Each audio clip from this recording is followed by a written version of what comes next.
Today in this video we'll be seeing what is cloud computing and उसके types. So over the internet किसी भी data को store करना and जब चाहिए उस डेटा को रिट्रीव करने के मेथड को हम क्लाउड कंप्यूटिंग कहते हैं। इसमें जो भी हम डेटा स्टोर करते हैं इंटरनेट की हेल्प से वो किसी भी डेटा सेंटर में हम सेव कर सकते हैं, हम किसी सर्वर पे सेव कर सकते हैं, किसी हार्ड डिस्क में सेव कर सकते हैं। तो क्लाउड कंप्यूटिंग में सिर्फ डेटा स्टोरेज से नहीं, बहुत सारी और भी सर्विसेज होती है, नेटवर्किंग से रिलेटेड, वेब होस्टिंग से रिलेटेड, डेटाबेस से related, an number of services internet पर क्लाउड कंप्यूटिंग की ऑफर की जाती है। मीन्स ये कहा जाए कि क्लाउड कंप्यूटिंग में हम एन नंबर ऑफ हार्डवेयर या सॉफ्टवेयर, कंप्यूटर सिस्टम में जो भी रिसोर्सेस होते हैं हार्डवेयर से, सॉफ्टवेयर से, प्रोग्राम से, एप्लीकेशंस, डेटा रिलेटेड जो भी सर्विसेज है हम उसका इस्तेमाल कर सकते हैं। तो इससे एन नंबर ऑफ ऑर्गेनाइजेशंस का बेनिफिट एक ये होता है कि उनको सर्वर्स परचेस करने की ज़रूरत नहीं होती, वो किसी और सर्वर का यूज़ कर सकते हैं। जी पास्ट की अगर हम बात करें 15 से 20 साल पहले, जैसे कि फॉर एग्जांपल अगर मुझे कोई एक प्रोग्राम या एप्लीकेशन इस्तेमाल करना है तो सबसे पहले मुझे प्रोग्राम या एप्लीकेशन मुझे अपने पर्सनल कंप्यूटर में इंस्टॉल करना होता है, उसके बाद ही मैं इसका यूज़ कर सकता हूँ। बट आज ऐसा नहीं है। आज इंटरनेट पर क्लाउड कंप्यूटिंग बहुत सारी वर्चुअल मशीन्स होती है, तो उसमें अगर वो प्रोग्राम या एप्लीकेशन इंस्टॉल्ड है तो मैं अपने घर बैठे बैठे अपने कंप्यूटर से क्लाउड के ज़रिए से उस प्रोग्राम या एप्लीकेशंस का हम इस्तेमाल कर सकते हैं। जो भी रिमोट सर्वर्स होते हैं, जो भी इनमें सर्विसेज होती है, हम इजीली इसका इस्तेमाल कर सकते हैं। अगर आज हम देखें तो आज हम डेली रूटीन लाइफ में हम नोइंगली या अननोइंगली क्लाउड कंप्यूटिंग का इस्तेमाल हम करते हैं। वो कुछ भी हो सकता है, जैसे कि फॉर एग्जांपल जैसे कि आज आप व्हाट्सअप एप्लीकेशन हम इस्तेमाल करते हैं, तो व्हाट्सअप एप्लीकेशन का हम जो बैकअप लेते हैं, जो गूगल का जीमेल होता है, हम उसमें डेली, वीकली, मंथली आप जिस भी तरीके का बैकअप लेते हो तो ये डेटा हमारा कहीं ना कहीं स्टोर होता है। तो ये हो जाता है क्लाउड कंप्यूटिंग का एक सर्विस। इसी तरीके से आप डेटाबेस की सर्विसेज यूज़ कर सकते हो, जैसे कि फॉर एग्जांपल बहुत सारे मोबाइल सर्विस प्रोवाइडर होते हैं, वो आपको an number of service provide करती है, आपके कॉन्टैक्ट से रिलेटेड, आपके मैसेजेस स्टोर करना, या फॉर एग्जांपल कोई गेम्स आपको प्ले करना है, या आपको कुछ पिक्चर्स स्टोर करना है, या आपकी कुछ मूवी से जो आपको देखनी है, तो ये सब क्लाउड कंप्यूटिंग की ही सर्विसेज होती है। जैसे कि फॉर एग्जांपल आपको पता है कि आप मोबाइल हर मंथ चेंज करते हो, या आपका मोबाइल अगर खो सकता है तो आपके पास एक ऑप्शन होता है, आपका एंड्रॉयड फ़ोन में जो गूगल का जो जीमेल आईडी होता है, तो जब भी आप कोई कांटेक्ट अपना सेव करते हो किसी भी पर्सन का, तो आपके पास पहले ऑप्शन होता था आपको उसे सिम में सेव करना है या मोबाइल में, बट आपके पास आज एक ऑप्शन होता है, आपको गूगल का एक जीमेल आईडी में भी आप स्टोर कर सकते हो।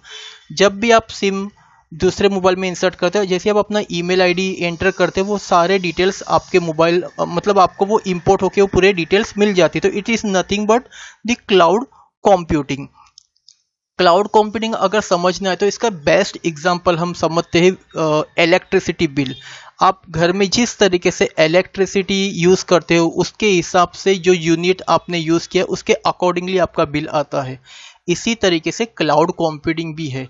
जितना आप इस्तेमाल करते हो, जो आप सॉफ्टवेयर इस्तेमाल करते हो, या आप कोई एक प्लेटफॉर्म इस्तेमाल करते हो, या आप कुछ इंफ्रास्ट्रक्चर इस्तेमाल करते हो, जितना आप इस्तेमाल करोगे उतना ही आपको पे करना है। तो ये एक ऑन डिमांड सर्विस होती है, आप जब चाहे इसका इस्तेमाल कर सकते हो। आप चाहो तो ये सर्विसेज आप लैपटॉप के ज़रिए से एक्सेस कर सकते हो, आप चाहो तो किसी डेस्कटॉप कंप्यूटर के ज़रिए से एप्लीकेशन का इस्तेमाल कर सकते हो, आप चाहो तो मोबाइल फ़ोन्स, आप चाहो तो टैबलेट्स का इस्तेमाल कर सकते हो, आप चाहो तो कोई मोबाइल के एप्लीकेशंस या मोबाइल के मिनी ब्राउज़र्स या लैपटॉप के ब्राउज़र्स के ज़रिए से एक्सेस कर सकते हो।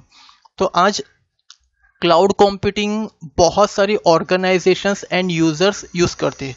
अगर आज हम देखें तो ज़्यादातर क्लाउड कंप्यूटिंग स्टोरेज से रिलेटेड एक्टिविटी होती है, बट ऑर्गेनाइजेशंस इसे एन नंबर ऑफ पर्पस के लिए, डेवलपमेंट के लिए इस्तेमाल करते हैं, या बहुत सारे वेब होस्टिंग के लिए इस्तेमाल करते हैं, डेटाबेस नेटवर्किंग के लिए इस्तेमाल करते हैं। अगर हम इंडिया देखें, इंडिया में Amazon.com ने एक कंसेप्ट स्टार्ट किया था इन द ईयर 2002। अमेज़न ने अपनी अमेज़न वेब सर्विस करके कंसेप्ट स्टार्ट किया था। पर 2006 में अमेजन ने इंफ्रास्ट्रक्चर एज अ सर्विस एक कंसेप्ट स्टार्ट किया था जो कि बहुत पॉपुलर हुआ था इंडिया में इन द ईयर 2006। उसके बाद बहुत सारी ऑर्गेनाइजेशंस ने क्लाउड कंप्यूटिंग सर्विस प्रोवाइड करना स्टार्ट किया था, जैसे कि फॉर एग्जांपल 2008 में गूगल ने अपना एक बीटा वर्जन लॉन्च किया था जिसमें उन्होंने गूगल ऐप इंजन, जहाँ पे उन्होंने platform as a service provide की थी, जहाँ पर जो भी fully maintain infrastructures Google will भी आपको अवेलेबल करवा देता है। इसके अलावा अगर देखें हम 2010 में माइक्रोसॉफ्ट एज्यूर ने भी अपनी सर्विसेज स्टार्ट कर दी थी। इसके अलावा नासा ने रैकस्पेस होस्टिंग के साथ मिलकर ओपन स्टैक सर्विस स्टार्ट किया था। आफ्टरवर्ड्स IBM ने भी 2011 में IBM smart cloud concept start किया था। सबसे बेस्ट थिंग इज ओरेकल ने infrastructure as a service, platform as a service, software as a service, as a set of cloud computing services, तीनों सेक्टर्स में Oracle ने सर्विस देना start किया था from the year June 2012. So there are three types of cloud. First one is public cloud. Public cloud ये usually organizations use करती है for the development of servers या वेब सर्वर्स के लिए यूज होता है। इसमें जो क्लाउड कंपनी होती है वो कुछ यूजर्स को क्लाउड का एक पार्ट देती है। मीन्स जो बड़े बड़े जो क्लाउड होते हैं उसमें से यूजर्स को कुछ कुछ पार्ट वो क्लाउड का वो अलोकेट करती है। अब जितना यूजर्स यूज करता है उतना वो पे करता है, पे एज पर यू यूज। जैसे कि फॉर एग्जांपल एक यूजर है वो 50 GB स्पेस यूज करता है तो वो उसके हिसाब से पे करता है, और अगर कोई यूजर 100 GB यूज करता है तो वो ज्यादा पे करता है। इसमें कई सारे लोग एक क्लाउड को शेयर करते हैं जिससे हर एक पे क्लाउड का कॉस्ट कम हो जाता है। अब ये जो पब्लिक क्लाउड होता है, अब ये फ्री भी हो सकता है, ये पेड भी हो सकता है। अगर जैसे कि फॉर एग्जांपल हम देखते हैं गूगल का जो जीमेल आईडी होता है वहाँ पर google.com आपको 15 GB जी ड्राइव का फ्री में प्रोवाइड करता है। अगर आपको उससे ज़्यादा अगर आप कुछ कमर्शियल एक्टिविटी करते हो या आपका डेटा बहुत ज़्यादा है तो उसके 15 GB के आपको आगे फिर जैसा आपको प्लान चाहिए, आपको हर मंथली 500 पे करना है, 1000, या आपको और 50 GB और स्पेस चाहिए, तो ये एक बेस्ट एग्जांपल हम कह सकते हैं पब्लिक क्लाउड का। Okay, second one is the private cloud. Private cloud ये प्राइवेसी पावर्ड होते हैं। हर यूजर को एक स्पेसिफिक क्लाउड मिलता है। इनमें थर्ड पार्टी डेटा सेंटर भी हो सकते हैं। जैसे कि फॉर एग्जांपल यहाँ पर एडिशनल सिक्योरिटीज भी आप यूज कर सकते हो। इसमें यूजर्स का पूरा कंट्रोल होता है क्लाउड पर, एक फायरवॉल, ये सब कुछ प्राइवेट हो सकता है।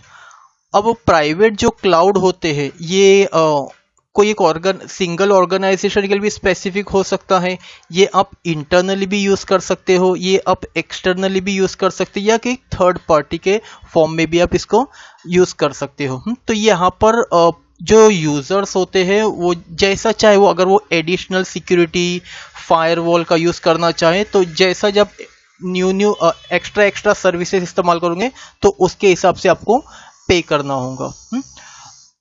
Third and last one is the hybrid cloud. Hybrid cloud ये पब्लिक एंड प्राइवेट का ये कॉम्बिनेशन होता है। जैसे कि फॉर एग्जांपल एक प्राइवेट क्लाउड है और एक या दो पब्लिक क्लाउड है, इसको कंबाइन कर दिया जाता है तो इसे हम कहेंगे हाइब्रिड क्लाउड। इससे क्या होता है, जो सर्वर का लोड होता है, जो वर्कलोड होता है सर्वर का, वो स्प्लिट कर दिया जाता है।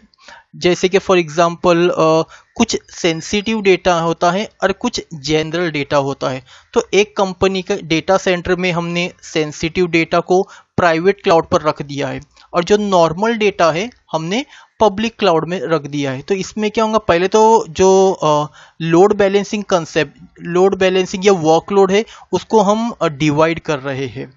प्राइवेट क्लाउड से बाकी का जो डेटा या एप्लीकेशंस है वो आप जैसा चाहो, जो चाहो वहाँ पे प्राइवेट क्लाउड में रख सकते हैं। जैसे मैं आपको सिंपल से एक एग्जांपल देता हूँ, आप किसी भी वेबसाइट का एग्जांपल ले सकते हो।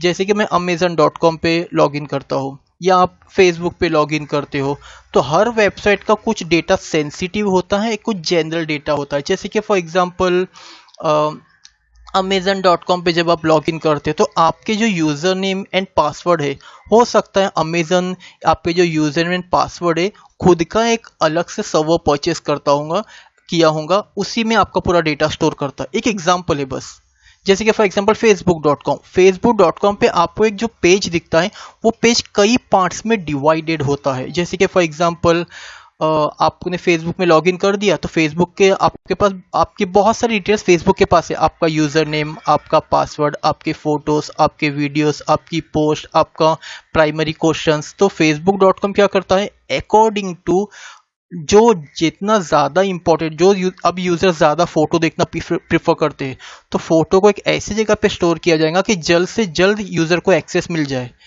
आज बहुत सारे लोग वीडियो भी देखना प्रीफर करते हैं, तो जैसा डेटा होगा, अगर सेंसिटिव डेटा होगा तो खुद मेंटेन करेंगे या किसी थर्ड पार्टी को कहेंगे कि आप मेंटेन कीजिए, आउटसोर्सिंग। और कुछ जनरल डेटा होगा तो पब्लिक क्लाउड में सेव कर दीजिए। जैसे कि फॉर एग्जांपल अगर आप पासवर्ड भूल गए हो तो कुछ, या आपकी फर्स्ट स्कूल कौन सी थी, इस तरीके की इन्फॉर्मेशन ये कभी डिलीट नहीं की जाएंगी। कस्टमर की इन्फॉर्मेशन ये स्टोर्ड होंगी, आप कभी भी अपडेट करना होगा तो आपको ये इन्फॉर्मेशन जब आप देखते हो, ये इन्फॉर्मेशन जब आप फिल करते हो कि आपका फर्स्ट स्कूल कौन सा था, आपका पेट नेम कौन सा था, ये इन्फॉर्मेशन अपडेट करने में, थोड़ा एक्सेस करने में टाइम लगता है क्योंकि ये इन्फॉर्मेशन डिलीट नहीं होती, ये इन्फॉर्मेशन होती है पर ऐसी जगह पे स्टोर होती है जहाँ से फास्ट एक्सेस नहीं मिलता है, मतलब लेस इंपॉर्टेंट होता है बट कहीं ना कहीं स्टोर्ड होता है। तो जैसा इंपॉर्टेंट डेटा होता है उतने जल्दी एक्सेस प्रोवाइड किया जाता है। तो जो इंपॉर्टेंट डेटा है, कस्टमर का क्रेडिट कार्ड डिटेल्स, कस्टमर का यूजर नेम, उसका पासवर्ड, तो ऐसे इंपॉर्टेंट डेटा को प्राइवेट क्लाउड में सेव किया जा सकता है। एंड जो जनरल डेटा है कि कितने बार परचेस हुआ है या फिर कौन कौन से प्रोडक्ट्स है, कस्टमर्स का जो भी इंफॉर्मेशन है, ये इनका ईमेल एड्रेस है, ये एक अलग जगह पे स्टोर किया जाएगा। ओके, सो वीडियो अच्छा लगा होगा तो शेयर कीजिए, नहीं अच्छा लगा होगा तो आप अपने कमेंट्स शेयर कर सकते हो। Thanks for watching.